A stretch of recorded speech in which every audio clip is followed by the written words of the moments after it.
Did Jesus forbid during his arrest the drawing of the sword in order to defend him for religious reasons? This is the scene. Therefore, as Judas gives him for a kiss, Peter realized that in fact he was a traitor and that they were about to arrest Jesus. So he, who was full of zeal, who had said a few hours earlier, I will give my life for you, he did what he could do as a man, as a generous man. Obviously, this thought comes to him as a man, not from God. He draws his sword and he begins to fight and even strikes a servant of the high priest called Malcus with the helmet and he cuts off his ear. Then Jesus said to him, Peter, put your sword back into the sheath. Do you think that if I wanted to, could have 12 legions of angels that will come to my rescue? Who lives the sword perished by the sword. And then picking up the ear of the priest's servant, he gave it back to him. Jesus healed him and then he let him himself be arrested. So you could say that on this day Jesus forbade fighting with an iron sword or otherwise for spiritual reasons and particularly reasons.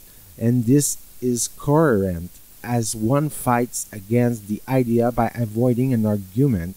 We may fight against someone who takes a sword, like Adolf Hitler with a sword. So Jesus does not completely ban war. There are times when we are obliged to do so.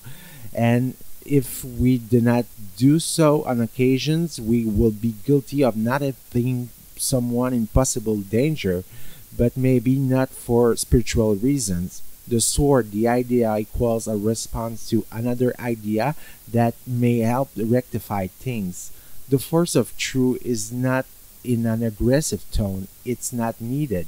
The force of truth, which is itself a sword, but by simply its content and the fact that it speaks the truth.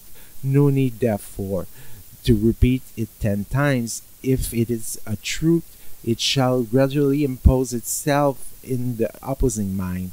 If it is a truth, it shall gradually impose itself in the opposing mind.